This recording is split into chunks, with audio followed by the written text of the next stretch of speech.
Just as Utah County has clarified that everyone in the outdoors, if they can't social distance, needs to wear a face covering, we too are clarifying our language.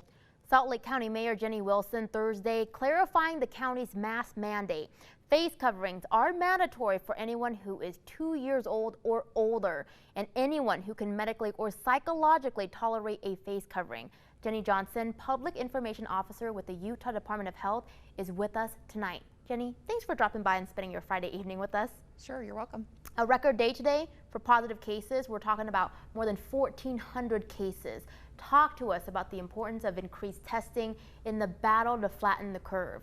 You know, one measure that we saw today happen was we tested more than 10,000 people, which is great. We want to be testing people. Testing helps us understand better how the disease is spreading in our communities, and as we can get people and encourage them to come in and get tested if they have symptoms or they're close contact of someone who has COVID, it's really going to help us understand what is going on and where we need to place interventions or where we need to make changes. And so we continue to encourage people to get tested if you have symptoms. Now, I know there's no golden answer to this, but we're seeing different areas like Utah County, Salt Lake County implementing mask mandates. How do we get more Utahns to wear a mask? That's the million-dollar question, right? I actually think, though, when we look at our compliance data that we have, and we'll be releasing some new information on our dashboard this coming week, which should help answer some of that. A lot of people are wearing masks, and it is becoming the norm. This has been a big shift for us in Utah to make masking a normal part of our lives right now.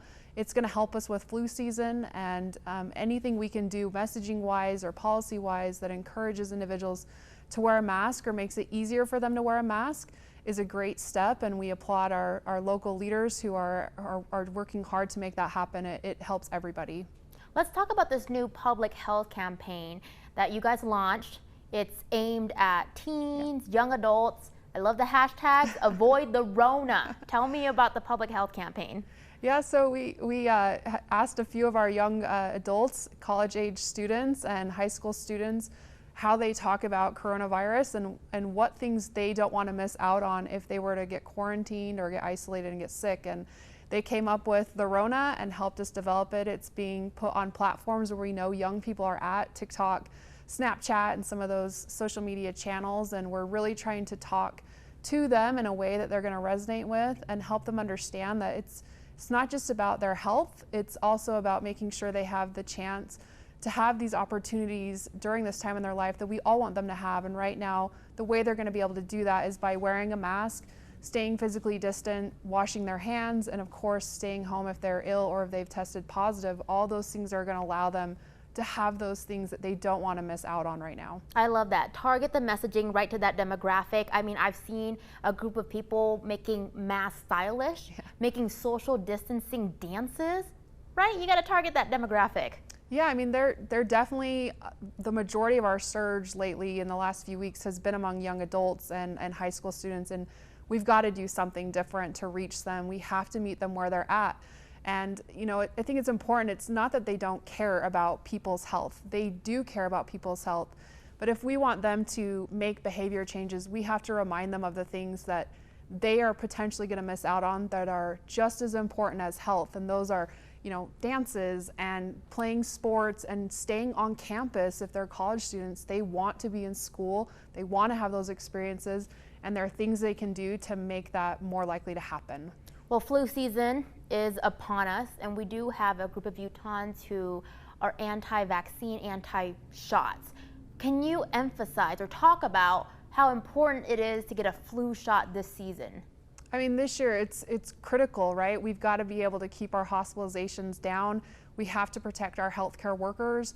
And when we have a virus, COVID-19, you know, this disease that we don't necessarily have treatment for, we do have treatments for flu, and we have a way to prevent it, and that's through vaccination. And it's going to be absolutely critical to protect our health systems this season that we do get flu shots, and they are, you know, they are effective and they can make a difference, and we definitely need everybody's help on that this year.